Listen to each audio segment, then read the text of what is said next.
Cunha, bit of news with Cunha. Vítor Pereira's done his press conference today, and he has said he's a Wolves player. He hasn't asked to leave. He's staying, and he doesn't know if there's been any bids. Doesn't know. You'd think he'd know that, but he says he doesn't. But he says he's his player. He's one of his captains, and he's going to be a Wolves player until at least the summer. And he said to Vítor, he's committed to the cause. The big key thing for me is that he said to Vítor Pereira, he's never asked to leave. I think a lot of this, which I've mentioned in previous videos on Cunha, is Cunha's agent and his representatives putting stories to the likes of Fabrizio Romano and other outlets just to try and get the noise going, ready for the summer, which has worked, hasn't it? Because so many clubs have come out showing interest now, and it just strengthens his position in the negotiations for this contract that he may or may not sign. Even if he doesn't, he's still got 2 years left on his deal when he gets to the summer. So he was being rewarded for his good performances on the pitch by Fosun, and it's just gone into this absolute shit show this last month or so. To be fair, I listened to the Express and Star podcast yesterday. They've pretty much had this narrative the whole time that he's not going anywhere, and they were just rewarding him.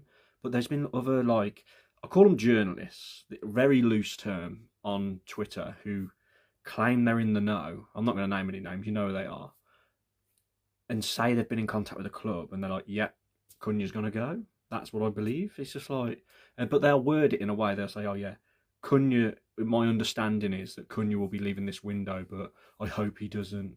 It'd be amazing if he doesn't. So they like cover their own back type thing. So if he doesn't leave, everyone will be like, hold on, you said this. Classic, isn't it? Cover both sides. But yeah, so that's the big news on Cunha coming out of Vítor's press conference. The other news is Toti Gomes is fit to play. I did my preview video yesterday, and I want Toti Gomes to start, although he did say he hasn't got 90 minutes in him because obviously he's just returning.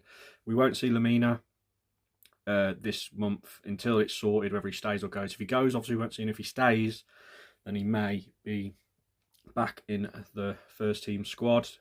Tommy Doyle's future's up in the air as well. And a really interesting thing I saw while we're on midfielders, Vítor Pereira said he wants 2 more players. He said the club are working hard. We've heard that before. But he said if we don't sign another midfielder, he's going to get Bellegarde and he's going to use him as a midfielder, which I think that would be his best position anyway. But it's just desperation, isn't it? We're using one of our players who plays like right forward and comes off the bench and has started a lot under O'Neill. We're going to have to resort to using him as a centre midfielder as backup if Lamina leaves and we don't get another midfielder in.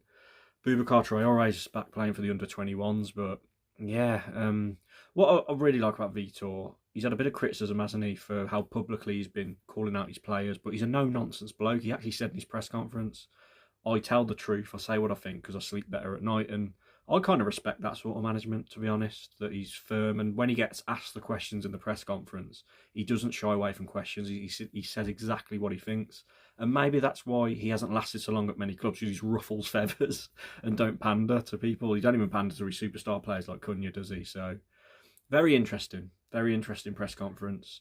He's confident we can get something against Arsenal, but he knows it'll be a tough task, as we know, and be interesting to see what happens against Arsenal, and at least we've got a little bit of clarity of Cunha's position. I think he will be staying. I did say in my videos, if I had to guess, I think he would, but all these rumours was very worrying. And there we go. I hope you enjoyed the press conference if you watched it. If you didn't, I hope you're all caught up, and let's hope we can get a really good result against Arsenal tomorrow at Molineux. Rare 3 o'clock kickoff. Thanks for watching, everyone. Please like the video. Subscribe if you're new. I'm so close to 7,000. I've been putting videos out a lot, and I'm trying to get to that target. So if you can do that, it really helps, and I'll really appreciate it. Thanks for watching. See you in a bit.